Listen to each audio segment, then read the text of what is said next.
নমস্কার, ক্রসফায়ার নিয়ে আজকে চলে এসেছি বীরভূম জেলার বোলপুরে। বীরভূম জেলার দুটি আসন বীরভূম এবং বোলপুর, এবং বীরভূম বলতেই চোখের সামনে ভেসে ওঠে প্রত্যেক নির্বাচনের সময় বারবার শিরোনামে উঠে আসা, কখনো ফর রাইট রিজনস, কখনো ফর রং রিজনস, কিন্তু এই বীরভূমের দোর্দণ্ড প্রতাপ অনুব্রত মণ্ডল, যিনি সবচেয়ে বর্ণময় এবং বিতর্কিত চরিত্র হয়ে থাকতেন সবকটা নির্বাচনেই, নির্বাচনের সময় শুধুমাত্র এ রাজ্যের নয়, তাবড় সংবাদ মাধ্যমের নজর থাকতো এই বীরভূমে সৌজন্যে অনুব্রত মণ্ডল। সেই অনুব্রত মণ্ডল 1.5 বছরেরও বেশি সময় ধরে এই বীরভূমে নেই, জেলবন্দি, এবং বর্তমানে 1 বছর হয়ে গেছে তিনি তিহারে। এই কেষ্টহীন বীরভূমে পঞ্চায়েত নির্বাচন আমরা দেখেছি, আর এবার লোকসভা নির্বাচন। কেষ্টহীন বীরভূমে তৃণমূল কংগ্রেস কি তাদের আধিপত্য বজায় রাখতে পারবে, নাকি বিজেপি এখানে শেষ হাসি হাসবে? বাম কংগ্রেসের জোট প্রার্থী তারাই বা এখানে কতটা ফ্যাক্টর হয়ে উঠবেন, তাদের থেকেও কোনো চমক অপেক্ষা করছে? এই সব কিছু জানার চেষ্টা করব। আমাদের সঙ্গে যারা রয়েছেন তাদের সঙ্গে পরিচয় করিয়ে দিই।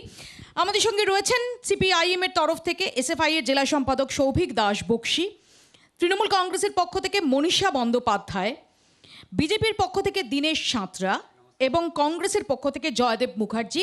এবং আমাদের সঙ্গে রয়েছেন এই বোলপুরের সাধারণ মানুষ, বিভিন্ন দলের কর্মী সমর্থকরা। তারা কি বলছেন, কোন ইস্যুগুলো এবার বীরভূমে মূল ফ্যাক্টর হয়ে উঠতে পারে, সেগুলো জেনে বুঝে নেওয়ার চেষ্টা করব। আমি প্রথমে মনীষাদির কাছেই আসি। মনীষাদি, প্রথম কথা হচ্ছে অনুব্রত মণ্ডল তিনি 2 বছরের কাছাকাছি হতে চললেও বীরভূমে নেই, তার এই না থাকাটা কতটা ফ্যাক্টর? দেখুন, আমরা মনে করি, এবং আপনি নিশ্চয়ই এই নির্বাচনের সময় আমাদের কেন্দ্রগুলোতে ঘুরে দেখেছেন, যে অনুব্রত মণ্ডল সশরীরে উপস্থিত না থাকলেও তার যে প্রভাব আছে, তার যে টিম এখানে আছে, তারা অত্যন্ত দৃঢ়তার সঙ্গে মন প্রাণ দিয়ে কাজ করে চলেছে। এবং সবথেকে বড় কথা, নির্বাচন তো কাজের নিরিখে হবে। অতএব তৃণমূল এখানে যে কাজ করেছেন, সেই কাজের নিরিখে আমরা একদম নিশ্চিত যে এবারের ভোটে 2টি কেন্দ্রেই আমরা জয়লাভ তো করবই, আমরা শুধুমাত্র মার্জিনটা কতটা বাড়াতে পারি সেটাই আমাদের দেখার। অনুব্রত মণ্ডল রীতিমতো লিড বেঁধে দিতেন, আমাদের দেখা আছে। এবারও কি সেই পথেই আপনারা হাঁটছেন? যখন বলেন অনুব্রত মণ্ডলের প্রভাব, তখন তো এটাও মাথায় রাখতে হবে যে অনুব্রত মণ্ডল তিনি কিন্তু স্বাধীনতা সংগ্রাম করে জেলে বন্দি নেই, তার বিরুদ্ধে দুর্নীতির অভিযোগে তিনি জেলে বন্দি। সেই অনুব্রত মণ্ডলকে যদি সামনে রেখে আপনারা নির্বাচনে লড়েন, সেটা কি আপনাদের জন্য আখেরে ভালো হবে? দুর্নীতির অভিযোগ তো এই মুহূর্তে ভারতবর্ষের 95% বিরোধীদের বিরুদ্ধে দেওয়া আছে, এবং তারা যে সবাই দুর্নীতিগ্রস্ত, আর অন্যদিক যে একেবারে ওই ওয়াশিং মেশিনে চলে আসা স্বচ্ছ, এ নিয়ে আমাদের প্রশ্ন আছে। আমি দীনেশবাবুর কাছে আসি। দীনেশবাবু, আপনাদের দীর্ঘদিন ধরে বক্তব্য ছিল যে এই বীরভূমে আপনারা যথেষ্ট সক্রিয় এবং আপনাদের যথেষ্ট জনসমর্থন থাকা সত্ত্বেও শুধুমাত্র উন্নয়ন রাস্তায় দাঁড়িয়ে থাকে বলে আপনারা কিছু করে উঠতে পারেন না সেভাবে। এটা খুব সত্যি কথা, এবং এই উন্নয়নের যে মাপকাঠি এবং তার পঞ্চায়েত যে নির্বাচনে বা কি করতে পেরেছেন? এবারের পঞ্চায়েত নির্বাচনে তো অনুব্রত মণ্ডল ছিলেন না বীরভূমে। দেখুন, অনুব্রত মণ্ডল ছিলেন না, কিন্তু অনুব্রত মণ্ডলের যে শিষ্যরা তারা সেখানে ছিলেন, এবং প্রতিটি ক্ষেত্রে, প্রত্যেকটা ক্ষেত্রে মনুষ্য সমাজের মধ্যে যে আতঙ্ক সৃষ্টির যে বার্তাবহ বার্তা, সেটা প্রত্যেকটা ক্ষেত্রে মানুষের তো একটা জীবন। সেই জায়গায় দাঁড়িয়ে আমরা ভারতীয় জনতা পার্টি আমরা যেভাবে চাইছি, আমরা প্রত্যেকটা মনুষ্য সমাজ, হিন্দু, মুসলমান, খ্রিস্টান, জৈন, পার্সিক, প্রত্যেকটা ক্ষেত্রে প্রত্যেকটা মানুষের মধ্যে একটা নৈতিক নীতিসম্পন্ন ব্যক্তিত্ব গড়ে উঠুক, তারা একটা দেশকে চিনুক, জানুক, বুঝুক, এবং দেশের যে মূল বার্তা, আমরা সবাই এক ভারতবাসী, এক বৃন্তে দুটি কুসুম, হিন্দু মুসলমান, মুসলিম তার নয়নমণি, হিন্দু তাহার প্রাণ, এই বার্তাকে নিজের শিরদাঁড়াকে দাঁড়িয়ে রেখে এবং একটা স্বচ্ছ ভাবমূর্তির মধ্য দিয়ে নতুন কিছু তৈরি করা, এবং প্রত্যেক ঘরে ঘরে ছেলের একটা সুস্থ মতি তৈরি হোক। তারা মাতৃদেব ভব, পিতৃদেব ভব, অতিথি দেব ভব, আচার্য দেব ভব। আপনাদের দলের মধ্যেই আপনাদের যে বোলপুরের ক্যান্ডিডেট, তার সর্বজন গ্রাহ্যতা রয়েছে? আরেকবার বলুন। আপনাদের দলের মধ্যেই আপনাদের যে ক্যান্ডিডেট পিয়া সাহা, তার যথেষ্ট গ্রহণযোগ্যতা রয়েছে? হ্যাঁ হ্যাঁ, যথেষ্ট। এবং পিয়া সাহা এমন একজন ক্যান্ডিডেট যে আগামী দিনে পশ্চিমবঙ্গের মানচিত্রে এবং আমার বোলপুর যে 7টা বিধানসভা প্রত্যেকটা ক্ষেত্রে ডোর টু সব ডোর শোনা প্রত্যেকটা যাচ্ছে। মানুষের মধ্যে সব শোনা যাচ্ছে, চুপ করে একটা বসুন। নীতিনিষ্ঠ রাজনৈতিক বিশ্ব ভ্রাতৃত্ববোধ গঠনের ক্ষেত্রে এবং আমার এই বোলপুর কেন্দ্রে বিশ্ব ভ্রাতৃত্ববোধের সাথে নারী শক্তিকে উত্থানের জায়গায় নিয়ে যাওয়ার যে জায়গা আমি সেটাকে আসবো, তৈরি করেছে। আমি একটু সৌভিকের কাছে আসি। সৌভিক, যে বীরভূম বামেদের গড় ছিল, সেই বীরভূমে আমরা দেখেছি যে বিভিন্ন সময় সাম্প্রতিক অতীতে বামেরা খাতাই খুলতে পারেনি, সেখানে আবার কি করবে? খাতা খোলার ব্যাপার হচ্ছে, একটা সময় তৃণমূলে এমন ছিল যখন তৃণমূলের কোনো আসন ছিল না, হ্যাঁ, কিন্তু বিজেপিরও ছিল তার আগে তৃণমূল কংগ্রেস 34 বছর ক্ষমতাতেও ছিল না। ছিল না, সেটা ফ্যাক্টর, নিশ্চয়ই ফ্যাক্টর। কিন্তু এই নির্বাচনে দাঁড়িয়ে এমন একটা ইস্যু তৈরি হয়েছে, এমন একটা সিচুয়েশন তৈরি হয়েছে, যে সিচুয়েশনে দাঁড়িয়ে স্লোগান নয়। অন্য বস্ত্র বাসস্থানের ইস্যু, বেকারদের ছেলে আপনি মেয়েদের, চুপ করে বসুন। বেকার ছেলে মেয়েদের কাজের আমি ইস্যু, যাকে এই বলার সময় বলবো। দাঁড়িয়ে গোটা বাংলার ছেলে মেয়েদের কাছে, গোটা বাংলার প্রত্যেকটি পরিবারের কাছে নির্বাচনের ইস্যু, বেকার ছেলের কাজের ইস্যু। এই সময় দাঁড়িয়ে তৃণমূল এবং বিজেপি বাংলার বেকার সৌভিক, ছেলে মেয়েদের 34 বছর তোমরা ক্ষমতায় ছিলে, তারপর বাংলায় দাঁড়িয়ে যদি বেকারির 34 কথা বলতে বছরে হয়, থাকা কারণে 34 বছরে থাকার কারণে এই জেলা থেকে শুরু করে গোটা পশ্চিমবঙ্গে একের পর এক শিল্প কলকারখানা করার চেষ্টা হয়েছে। আর এই বোলপুরে দাঁড়িয়ে, এই পশ্চিমবঙ্গে দাঁড়িয়ে তৃণমূল এবং বিজেপি একসাথে সিঙ্গুর থেকে শিল্প দাঁড়িয়েছে। বসুন, এই বসুন। বোলপুরে, এই বসুন, বোলপুরের এখানে বসুন। শিবপুর মৌজা, বসতে হবে। এই বোলপুরের শিবপুর মৌজা, উত্তেজনা করবেন না, এক সেখানকার সেকেন্ড। কলকারখানা তৈরি, সেখানকার এক সেকেন্ড, কি হচ্ছে? কারখানার বসুন। জমি উত্তেজনা করবেন না, বসুন। তৃণমূল লুট করেছে। বসুন, বসুন, এই বসুন। লুটেরাদের বিরুদ্ধে বসুন, এখানে এবারে বসতে হবে। লোকসভা নির্বাচনে Live program মানুষ চলছে, বিকল্প আপনাকে বসতে শক্তিকে হবে, বেছে বসুন। নেবে। বসুন। সবার কথা শোনা হবে, বসুন। হাওয়া গরম করে লাভ নেই ভাই, এই হাওয়া গরম করে লাভ নেই। একটা সভ্য ডিবেট, বীরভূমের নামটা কলুষিত করবেন না। কে শুনছে না শুনছে আমি বুঝবো, এখানে একদম হাওয়া গরম করবেন না। লাইভ প্রোগ্রাম চলছে, লাইভ প্রোগ্রাম কিভাবে একদম না, কোনো ওখান থেকে কোনো রকম কথাবার্তা, কোনো টিটকিরি না, না মানে না, জাস্ট না। Behave yourself please. বলো। যে কথা বলছিলাম, যে এইবারের নির্বাচন, সেই নির্বাচন তো শুধুমাত্র রাজ্যের প্রেক্ষিতে নয়, সারা দেশের প্রেক্ষিতে। লাস্ট 13 বছরের যে সম্প্রদায়, বেকার ছেলেমেয়েদের সম্প্রদায়, এই 13 বছরে মমতা বন্দ্যোপাধ্যায় আমাদের রাজ্যে একটা আলপিন ফ্যাক্টরিও তৈরি করতে পারেনি। সারা দেশের ক্ষেত্রেও তাই, যখন বেকার ছেলেমেয়েরা কাজ চাইছে, এই যে পড়াশোনার ক্ষেত্রেও, এখানে একটা বিশ্বভারতী কেন্দ্রীয় বিশ্ববিদ্যালয় রয়েছে। আমরা দেখলাম 3 বছরের গ্র্যাজুয়েশন, সেই গ্র্যাজুয়েশন কোর্স 4 বছরে পরিণত হলো।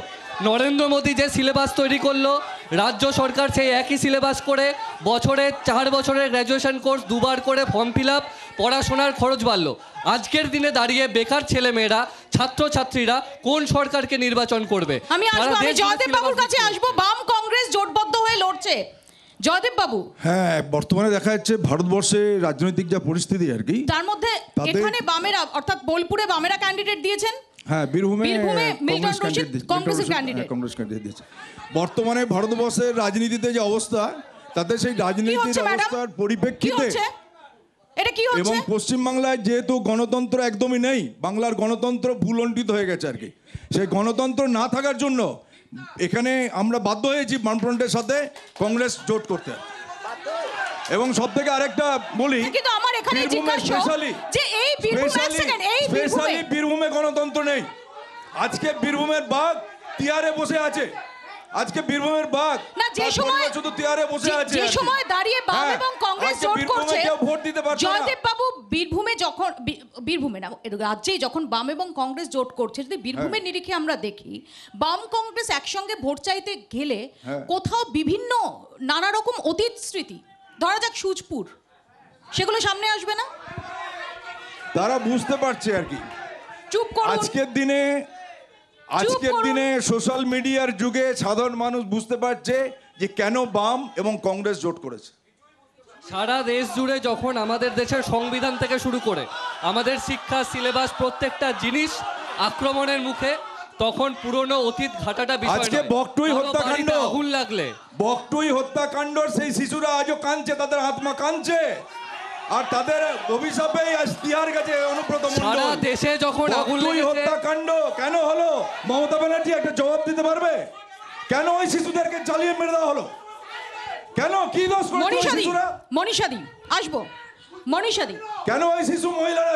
উত্তর নি দেখুন, ওখান থেকে এই- কথা বললে হবে না। পুলিশ দাঁড়িয়েছিল, না, দমকল আপনাকে দাঁড়িয়েছিল। থামতে বলেছি।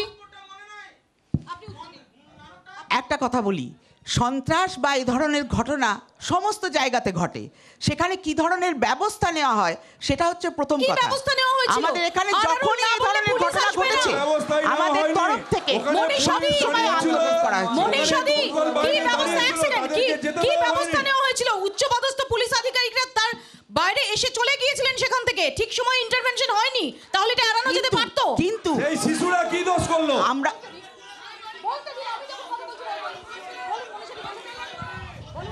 আজকে সমস্ত দেখুন, আমরা যদি শুধু মিডিয়ার দিকে তাকিয়ে থাকি, মিডিয়ার মাধ্যমে যে খবরটুকু আসছে আর সেখানকার মানুষের মধ্যে যে মিছিল করা হয়েছে, আমি নিজে সেখানে উপস্থিত ছিলাম। আপনার মনে হয় মিছিল? এক সেকেন্ড, বকটুইয়ে না না, এক সেকেন্ড, বকটুইয়ে ঘটনা ঘটার পরে না মনীষাদি, বুঝতে পারলাম না।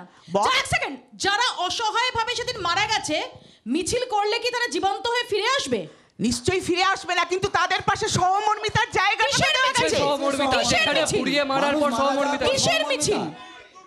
অসহায়ভাবে পুড়িয়ে মারার ঘটনা ঘটেছে, তারপর মিছিল করাটা কোনো সলিউশন? মিছিল করাটা কোনো সলিউশন একদিকে নাও হতে পারে। দোষীদের পাশে তো দাঁড়ানো হয়েছে, মানুষের পাশে দাঁড়ানো হয়েছে। দোষীদের পাশে দাঁড়ানোর মিছিল, দোষীদের তৃণমূল পাশে বারে কখনোই দোষীদের দাঁড়ানো পাশে হয়নি। দাঁড়ানোর কখনোই মিছিল। দোষীদের পাশে দাঁড়ানো আমরা হয়নি। একের পর এক দেখেছি, যারা সন্দেশখালী থেকে শুরু করে বকটুই, তাদের জন্য মিছিল। সন্দেশখালী থেকে বকটুই, সন্দেশখালীটা একটা বানানো গল্প। সন্দেশখালীর গল্প নিয়ে এখন অন্য কথা বলা হচ্ছে। সন্দেশখালী এখন নেই আর। সন্দেশখালী একটি বানানো গল্প। মমতা ব্যানার্জি বলেছেন, আমি চোর, জায়গা নেই। টুম্পাই চোর, আমরা সবাই চোর। মমতা ব্যানার্জি প্রমাণ করে দেয় যে তৃণমূলীরা চিরকাল দোষীদের পক্ষে। কলকাতার রাজপথে মিছিল হয়, আমরা সবাই চোর। বকটুয়ে মিছিল হয়, আমরা সবাই খুনি। আমরা সবাই খুনি। বীরভূমের সম্পদ লুট হয়ে যাচ্ছে। এক সেকেন্ড, দীনেশ বাবুর আমরা কাছে সবাই- আসবো। এক সেকেন্ড, দীনেশ বাবু, এক সেকেন্ড, দীনেশ বাবু, এই এখানে আমরা দেখেছি বকটুই থেকে শুরু করে একাধিক ঘটনা ঘটেছে, তারপর এবারের নির্বাচন, সত্যি কি এগুলো ইস্যু হিসেবে ফ্যাক্টর হতে পারে? অবশ্যই ইস্যু হিসেবে ফ্যাক্টর হবে, কারণ একটা জিনিস আমাদের যারা সংখ্যালঘু সম্প্রদায় আছেন তারাও বুঝতে শিখেছেন যে তাদেরকে ভোটার হিসাবে ব্যবহার করা হচ্ছে। কেন আমার সংখ্যালঘু সম্প্রদায়ের ভাইয়েরা যাদের হাতে কলম তুলে দেওয়ার কথা, যারা আগামী দিনে আইএস আইপিএস ডব্লিউবিএস অফিসার, যারা ডাক্তার ইঞ্জিনিয়ার হওয়ার কথা, তারা মস্তান কেন হবে? তারা লাঠি নিয়ে ঘুরবে কেন? তারা মানুষ ঘুরবে কেন? তারা জাতীয় নারী এটা street corner নয়। থামতে হবে, একজন যখন কথা বলবে থামতে হবে। মৌপিয়াদি, তারা সিরদারা সুজাকারী, একজন শিক্ষিত সমাজের একজন উপযুক্ত নাগরিক, এবং সে ভারতীয়ভাবে হয়ে উঠতে চায়, এবং আগামী দিনে সেই পরিবারের সন্তানদের হাতে লাঠি তুলে না দিয়ে, বোম বারুদ তুলে না দিয়ে, তাদের হাতে কলম তুলে দিয়ে তাদের বাড়ির ছেলেদের ডাক্তার ইঞ্জিনিয়ার মাস্টার বানানো হোক, এটা আমাদের কোনোভাবেই করা হচ্ছে না। আমরা চাইছি আগামী দিনে এই সম্প্রদায় মানুষকে আমাদের ভারতীয় করে তোলা, রাষ্ট্রবাদী মানুষ করে তোলা, এবং আগামী দিনে তারা যেন কিন্তু বিশ্বের জয়দেব মুখ বাবু, উজ্জ্বল করে। শুধুমাত্র ভোটের ময়দানে শুধুমাত্র সন্ত্রাস সন্ত্রাস সন্ত্রাস করলেই কি হবে? সংগঠন কোথায়? এখানে বিরোধীদের সংগঠনটা রয়েছে। আমাদের বীরভূম জেলায় যথেষ্ট সংগঠন আছে। আপনি দেখতে পাচ্ছেন মিল্টন রশিদ লড়াই করেছে।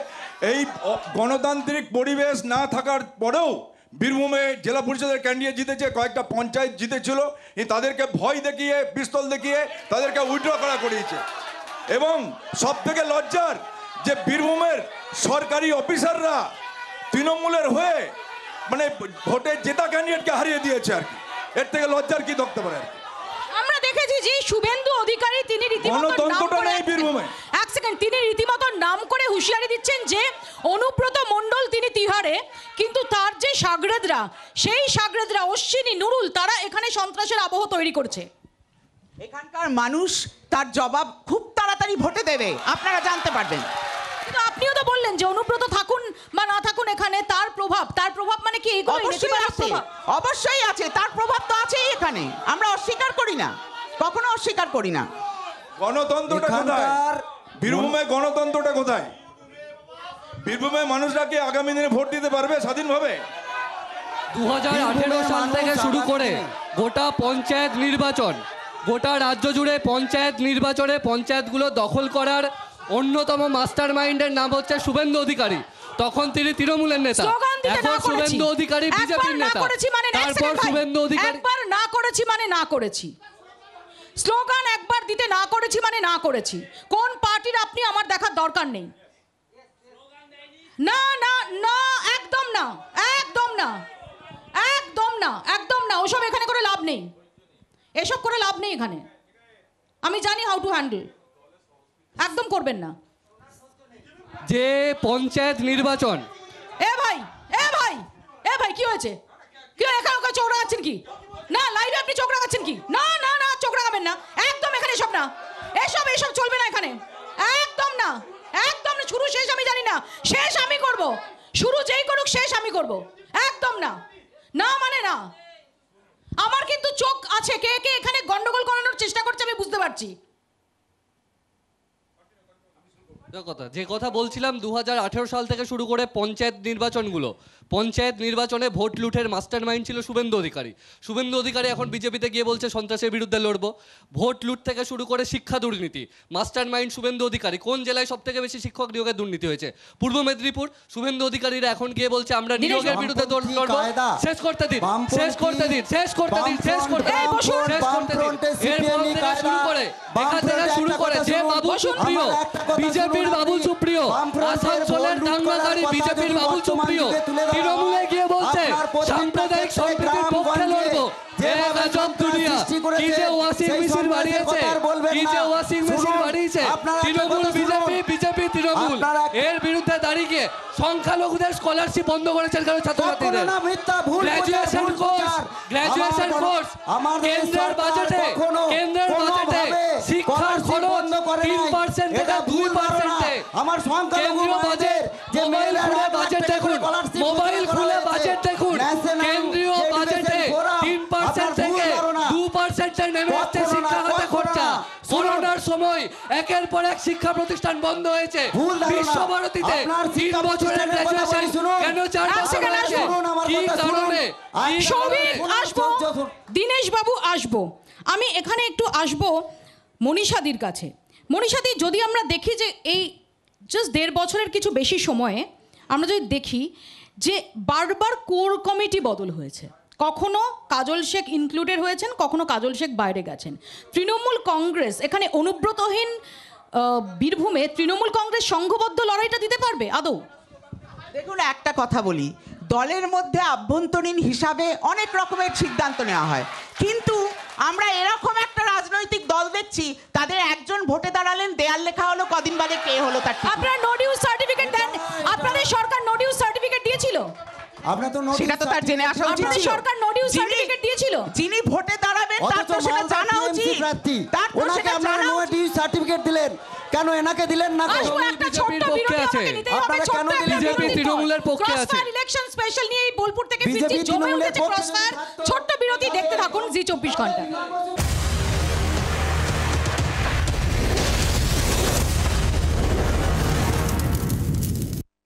ফিরে এলাম বিরতির পর। ক্রসফায়ার ইলেকশন স্পেশাল নিয়ে আমরা রয়েছি বোলপুরে, বা বোলপুরের বিভিন্ন দলের কর্মী সমর্থকরা এবং সাধারণ মানুষ যারা উপস্থিত রয়েছেন তারা কি বলছেন একটু জেনে নেওয়ার চেষ্টা করবো। এখানে একজন হাত তুলেছেন দেখছি।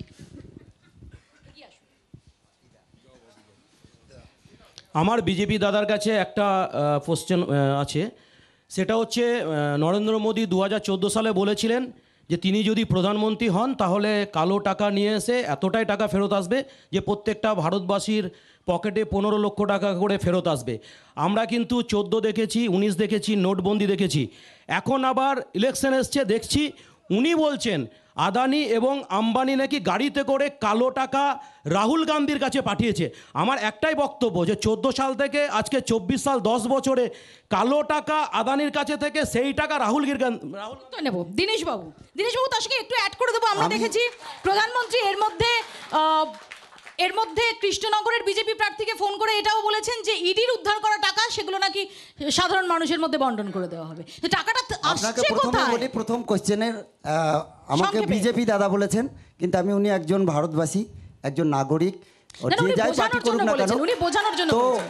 আমি বলি সরাসরি উত্তরে আসুন। সরাসরি উত্তরে বলি, প্রধানমন্ত্রী তৎকালীন সময়ে যে কথাটা বলতে চেয়েছিলেন যে যে কথাটা বলতে চেয়েছিলেন, আজকে যে স্বাধীনতার এত বছর হয়ে গেল, যত কংগ্রেসি নেতা বা অন্যান্য দলের নেতৃত্ব আছেন, তারা যে পরিমাণ টাকা এই দেশ থেকে শোষণ করেছে, আমার সেই দেশ, যে দেশ থেকে শোষণ করার পর সেই টাকা সুইস ব্যাংকে নিয়ে গেছেন। এত টাকার পরিমাণ, যে টাকার পরিমাণ নিয়ে গেছেন, সেই টাকার পরিমাণটা যদি আমরা আনতে পারি, আমরা আনার চেষ্টা করব। ভারতবর্ষের প্রত্যেক নাগরিকের অ্যাকাউন্টে আমরা 15 লক্ষ করে টাকা দেওয়ার মতো ক্ষমতা রাখি। ওটা কিন্তু কোথাও বলে নাই যে 15 লক্ষ করে টাকা আমরা দেব। বলেছিলেন হতে দীনেশ পারে। বাবু থামতে বললে থামতে হবে। আমার প্রশ্ন বিজেপি যিনি প্রতিনিধিত্ব করছেন ওনার কাছেই। উনি একটু আগে ডিবেটের সময় বললেন যে সবকা সাথ সবকা বিকাশ এবং সবকা বিশ্বাস, এটা প্রধানমন্ত্রীর একটা স্লোগান।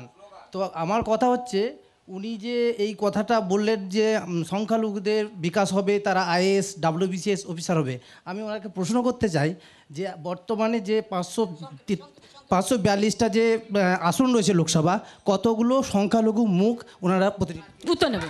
অনেক আছে।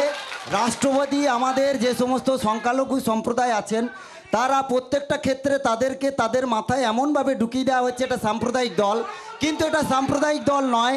আর যে কথাটা আমি বলতে চাইছি, সবকা সাথ সবকা বিকাশ, সবকা সাথ সবকা বিকাশ যে কথা বলছে, একজন প্রধানমন্ত্রী হয়ে আমার ভারতবর্ষে আমাকে একটু বলতে দিন, আমাকে একটু বলতে দিন। বলেছেন। আমার দেশের যে মাটি, প্রত্যেকটা এতদিন হলো কোনো দল হবে নাই, মাটিতে যারা থাকে, যারা কঠোর পরিশ্রম করে বুকের রক্ত মুখে তুলে মাথা ঘাম পায়ে ফেলে অবলা মাটির বুক দিয়ে সোনার ফসল ফলায়, শ্রমজীবী মানুষ যারা মাটির ঘরে বাস করে, যারা মাটির তাদের পাকা ঘরের ব্যবস্থা, তাদের পাকা ঘরের ব্যবস্থা থামতে হবে।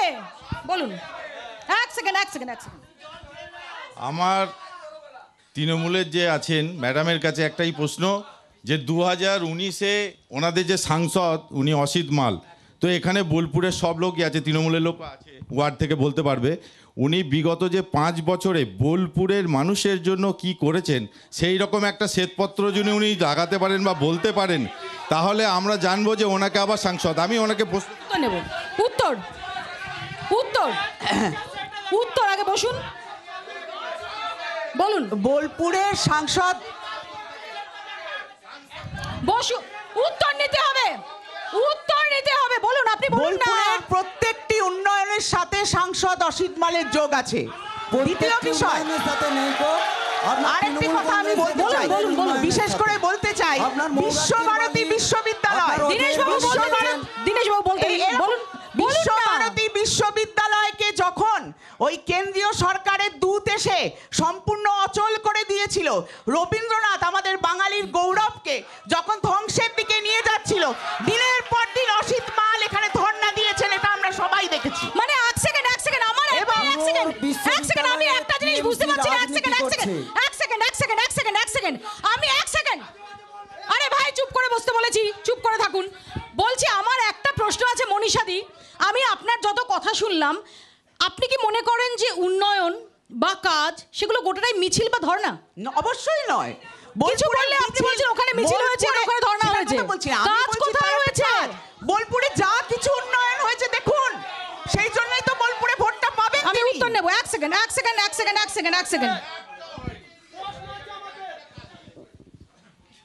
জয় হিন্দ। এবং একটা দেশভক্ত আমি বিজেপিকে প্রশ্ন জিজ্ঞেস করব যে পুলওয়ামা অ্যাটাকে 80 কেজি RDX কোথা থেকে এলো? সংক্ষেপে। দেশের নিরাপত্তা সংক্রান্ত বিষয়ে আজকে সারা বিশ্ব জানে ভারতবর্ষের নিরাপত্তার দিকে কতটা এগিয়ে আছে। কোনোভাবেই আপনারা যে কথা বলতে চলেছেন, তার যে সার্জিক্যাল স্ট্রাইক থেকে শুরু করে অন্যান্য দেশ পর্যন্ত ভারতবর্ষে যখন যুদ্ধ হয়, তখন ভারতীয় ন্যাশনাল ফ্ল্যাগ থেকে তারা 19 সালে বিজেপি জেতার জন্য আমদানি করা হয়েছিল। নিরাপত্তা অনেক বেশি। এ দেশ এখন সিগনেচার কান্ট্রি। আমার দেশে নরেন্দ্র মোদী সারা পৃথিবীর বিশ্বের আসবো আমি, দীনেশ বাবু আসবো। এক সেকেন্ড করেছে দেশকে বিশ্বের এক সেকেন্ড দীনেশ বাবু আসবো। এক সেকেন্ড। ওটা 19 সালে বিজেপি জেতার জন্য আমদানি করা হয়েছিল। জয়দেব বাবু এক সেকেন্ড। আমার তৃণমূলের প্রতিনিধির কাছে একটা প্রশ্ন, দুটো প্রশ্ন। এক, যে বিজেপির যে জাতীয় শিক্ষানীতি এনইপি, সেই জাতীয় শিক্ষানীতি আমরা দেখতে পেয়েছি যে মানে রাজ্যের প্রতিটা বিশ্ববিদ্যালয়ে লাগু হয়েছে এবং সেক্ষেত্রে আমরা দেখেছি যে গ্র্যাজুয়েশন কোর্স যেটা 3 বছরের হওয়ার কথা সেটা 4 বছরের হয়ে গেছে। ড্রপ আউট মানে স্কুলের কলেজের ড্রপ আউট সংখ্যা বেড়ে গেছে, মাল্টিপল এন্ট্রি এক্সিট সিস্টেম তৈরি হয়েছে, ফর্ম ফিল আপের খরচা বেড়েছে।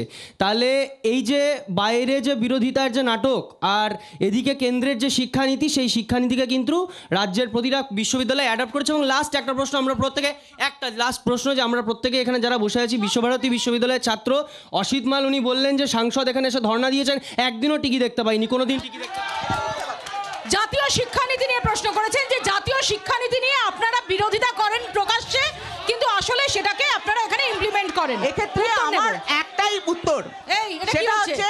এই কি হচ্ছে ওখানে? কি হচ্ছে? চমকানো কি হচ্ছে? কি হচ্ছে? কি হচ্ছে? আপনি কে চমকানোর?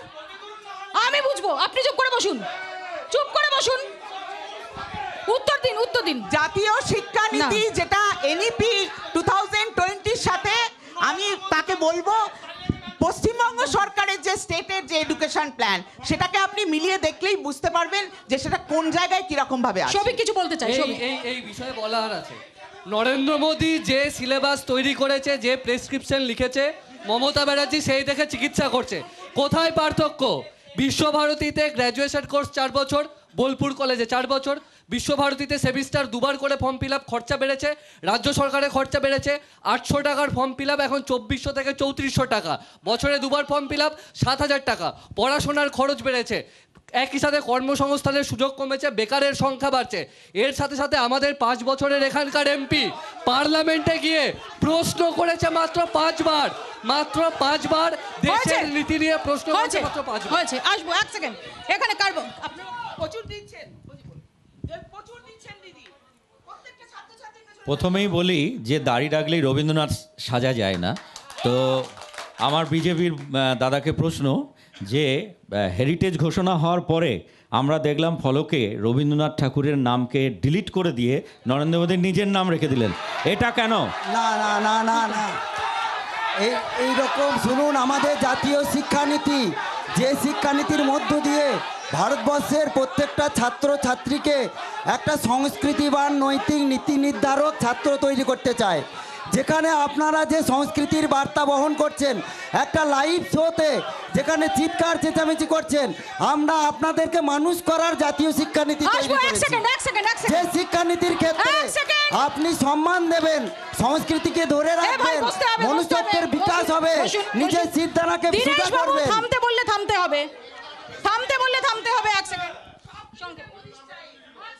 এখানে যে মঞ্চে আজকে যে তৃণমূলের রিপ্রেজেন্টেটিভ হিসেবে কথাটা বলতে দিন আগে, আমি বললাম যে মঞ্চে যে দিদিভাই আছেন তৃণমূলের রিপ্রেজেন্টেটিভ হিসেবে, ওনার কাছে একটাই প্রশ্ন, 5 বছরেও অসিত মাল এখানে সাংসদ হয়েছে, তা আমাদের মেন যে রাস্তাটা লালপুর থেকে অবধি বোমডাঙ্গা রাস্তাটা কি উন্নয়ন করেছে? যে রাস্তায় এখনো উন্নয়নের কোনো চিহ্ন দেখা গেল। রাস্তায় উন্নয়ন হয়নি। মনীষাদি বসুন।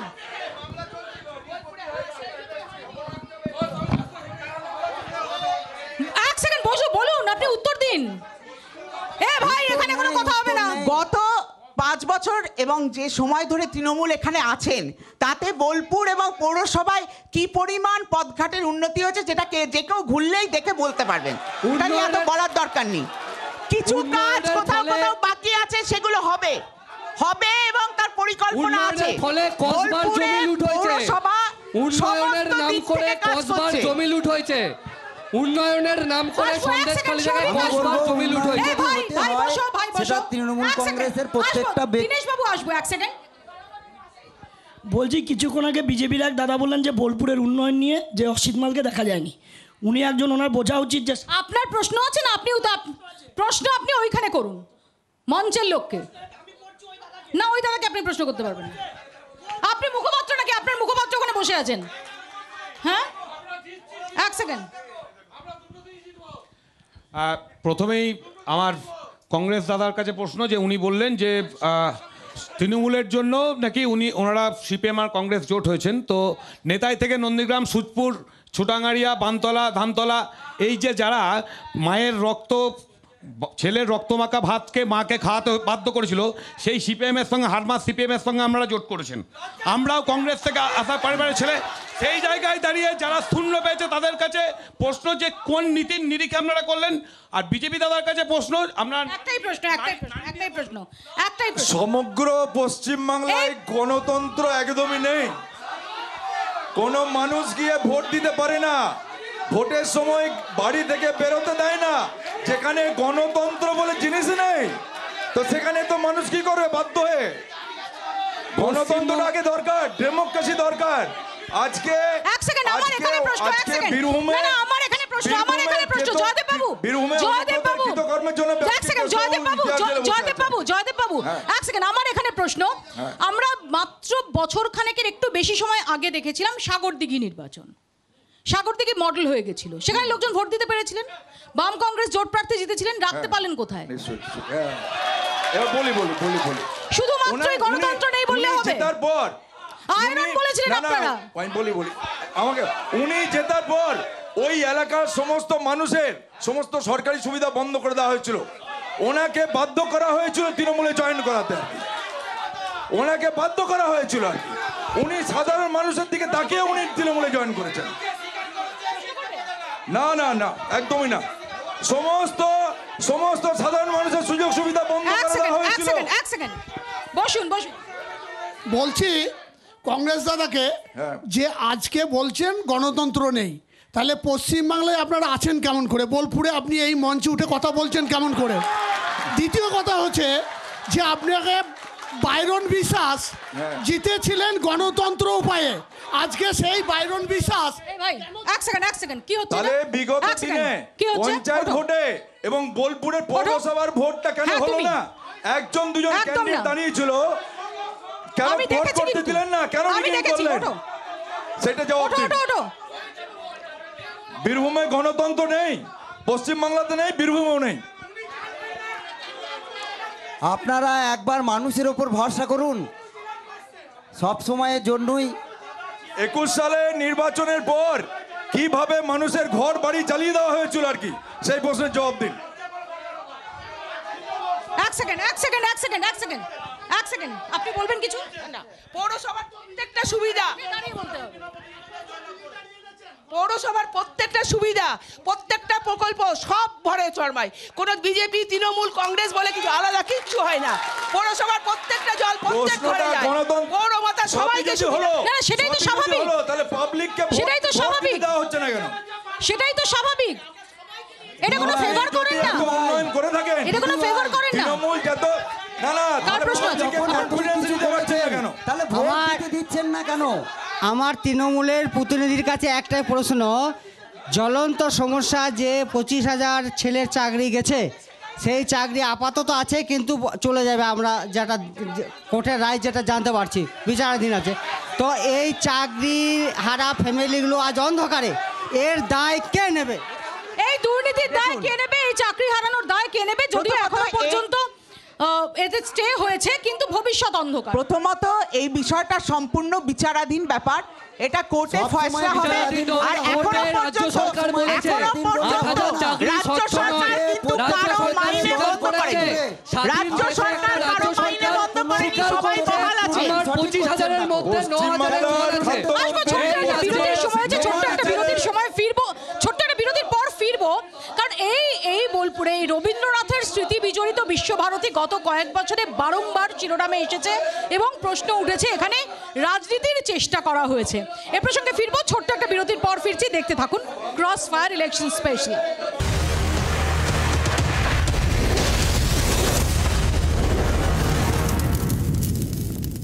বিরতির পর আপনারা দেখছেন ক্রস ফায়ার ইলেকশন স্পেশাল। আমরা একদম শেষ পর্যায়ে চলে এসেছি। আমার প্রশ্ন জয়দেব বাবুর কাছে। জয়দেব বাবু, আমরা দেখেছি রাহুল গান্ধীর ন্যায় যাত্রা এই বীরভূম দিয়ে গেছে এবং সেখানে মুরারই ইত্যাদি জায়গায় প্রচুর ভিড়ও দেখেছি, সেটার কতটা ইম্প্যাক্ট হবে?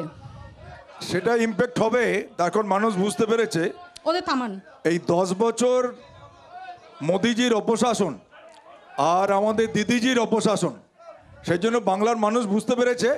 আপনি এটা বুঝতে পারবেন 4 তারিখে যখন রেজাল্ট বেরোবে। তাহলে বলুন। দেখুন আমরা এটা মনে করি স্লোগান নয়, যে বারণ শুধু করেছি কিন্তু স্লোগান হবে না। পশ্চিমবঙ্গ গোটা স্লোগান হবে না ভারতবর্ষের ভাই। কাছেই মমতা ব্যানার্জি একটি দৃষ্টান্ত, যিনি একা হাতে এই বিরাট স্বৈরাচারী সরকারের বিরুদ্ধে লড়ে যাচ্ছেন। এই বিষয়ে কোনো সন্দেহ নেই। সাম্প্রদায়িকতার প্রশ্ন বলুন, গণতন্ত্রের প্রশ্ন বলুন, সমস্ত ক্ষেত্রে যদি কেউ বিরোধী জায়গায় থাকেন তবে তার নাম ভারতবর্ষের একমাত্র মহিলা মুখ্যমন্ত্রী মমতা ব্যানার্জি।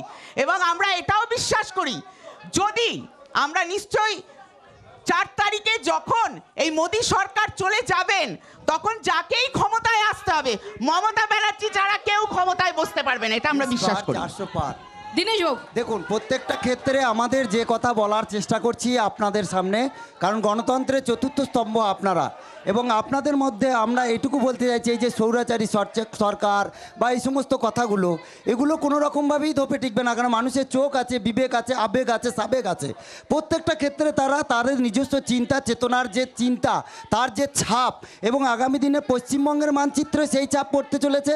এবং আমরা প্রায় 26-এর ওপর সিট নিয়ে আমরা আগামী দিনে কিন্তু আপনাদের যে প্রার্থী নিয়ে এক সেকেন্ড, আপনাদের প্রার্থী নিয়ে যেটা হলো এক সেকেন্ড, বীরভূমে আপনারা এমন একজনকে প্রার্থী করলেন প্রথমে, যার বিরুদ্ধে শীতলকুচি নিয়ে অভিযোগ রয়েছে এবং মুখ্যমন্ত্রী তিনি একাধিকবার বললেন। সেই সমস্ত বিচারাধীন তারপর তিনি নো ডিউজ সার্টিফিকেট পেলেন না, টেকনিক্যাল কারণে তার সেটা তো ওনাকে মনোনয়ন দিলেন খারিজ না, হয়ে গেল। ওকে কায়দা করে দিলেন না। দেবতনু ভট্টাচার্য, এগুলোর এফেক্ট হবে না? কোনো রকমের এফেক্ট হবে না, কারণ আমাদের শুনুন, অটল বিহারী বাজপেয়ী যখন ছিলেন তখন বলতেন সেরা প্রধানমন্ত্রী, আবার যখন নরেন্দ্র মোদী হলেন বলেন আবার সেরা প্রধানমন্ত্রী। ঠিক একই রকম ভাবে দেবতনু ভট্টাচার্য একজন অত্যন্ত সাংগঠনিক এবং অত্যন্ত সৎ ব্যক্তি সম্পন্ন এবং দারুণ ক্যান্ডিডেট, এবং দেবতনু ভট্টাচার্য প্রায় 50,000 ভোটে জিতছেন। আপনি 4 তারিখে খবর দেখবেন। সৌভিক, এখনো তৃণমূল কংগ্রেস অনুব্রত মণ্ডলেই ভরসা রাখতে চান এবং তিহারে থেকেও অনুব্রত মণ্ডল তৃণমূল কংগ্রেসের হয়ে ভোটের ময়দানে প্রবলভাবে। ব্যাপার হচ্ছে তৃণমূলের কাছে অনুব্রত মণ্ডলরা মডেল, কারণ তৃণমূলের কাছে সন্ত্রাসটাই মডেল। লাস্ট 13 বছর ধরে আমাদের রাজ্যে একটাও সরকারি চাকরি দুর্নীতি ছাড়া হয়নি। লজ্জা এটা, একটা রাজ্যের সরকার সুপ্রিম কোর্টে স্বীকার করছে যে আমার 25,000 চাকরির মধ্যে 9,000 চাকরিতে জল আছে। এই রাজ্যে আমাদের জেলায় শিবপুরে শিল্পের জমিতে শিল্প হলো না, শিল্পের জমিতে শিল্প হলো না, 9,000 চাকরির জল। চোর চোর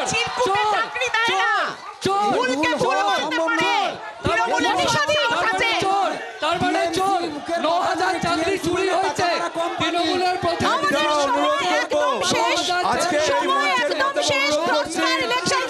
বোলপুর থেকে এখানেই শেষ করব। আবারও দেখা হবে অন্য কেন্দ্রে। শেষ পর্যন্ত বীরভূমে শেষ হাসি কে হাসে? তৃণমূল কংগ্রেস তাদের একাধিপত্য বজায় রাখতে পারে নাকি অনুব্রতহীন গড় সামলাতে ব্যর্থ হয়, সেদিকে সবার নজর থাকবে। আপাতত এখানেই শেষ করছি ক্রসফায়ার ইলেকশন স্পেশাল। দেখতে থাকুন জি 24 ঘন্টা।